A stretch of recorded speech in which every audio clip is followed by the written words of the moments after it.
भाजपा प्रत्याशी के पक्ष में प्रचार के लिए शनिवार को मुंबई पहुंचे मुख्यमंत्री मोहन यादव ने कांग्रेस, आम आदमी पार्टी और शिवसेना पर जमकर निशाना साधा। पत्रकारों से बातचीत में उन्होंने कहा कि विपक्षी दलों के नेताओं को जेल में डालने का रिकॉर्ड भाजपा नहीं, कांग्रेस के पास है।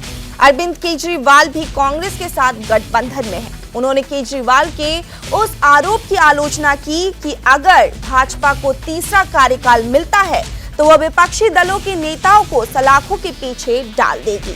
उन्होंने मुंबई दक्षिण लोकसभा क्षेत्र से एनडीए प्रत्याशी यामिनी यशवंत जाधव के समर्थन में लालबाग मेघवारी में जनसभा को संबोधित किया और रोड शो भी किया। मोहन यादव ने कहा कि कांग्रेस नेताओं ने वोट बैंक से नाराज होकर डर से अयोध्या में राम मंदिर का भ्रमण नहीं किया और भगवान के सामने तस्वीरें नहीं खिंचवाई। मोदी के दूसरे कार्यकाल में रामलला मुस्कुराए हैं और उनके तीसरे कार्यकाल में भगवान कृष्ण मुस्कुराएंगे।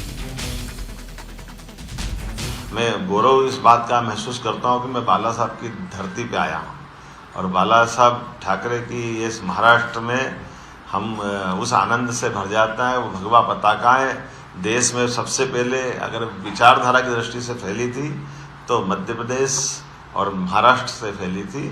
मध्य प्रदेश में ये आज़ादी के बाद से हमारी विजय यात्रा चालू हुई। सबसे पहले देश में विधायक 52 में अगर कहीं बने तो मध्य प्रदेश से बने थे, जनसंघ के ज़माने से। और बाकी भी राज्यों के साथ साथ मध्य प्रदेश में, जैसे मैंने कहा कि अगर हमारे मंदिर तोड़े गए, ये इतिहास भी है, तो मंदिरों का नया निर्माण चालू हुआ 250 साल पहले महाराज शिवाजी के समय से आज तक का भी समय है।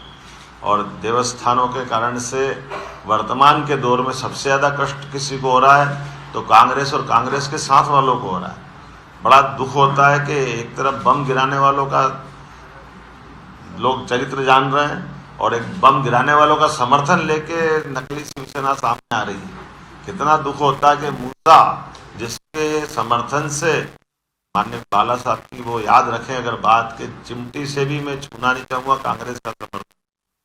तो ये कांग्रेस का समर्थन लेकर के जिस ढंग का वातावरण बना है, मैं आप सब मीडिया बंधु यहाँ मौजूद है, आपके माध्यम से, यद्यपि आखिरी दिन है लेकिन ये मेरे भाव तो पहुँच ही सकता हूँ।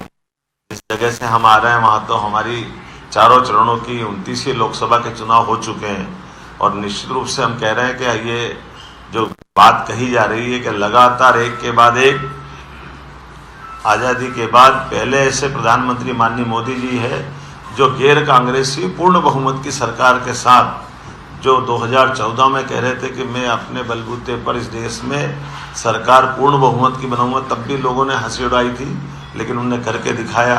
और 2014 की घोषणा के बाद आतंकवाद पे काबू पाया।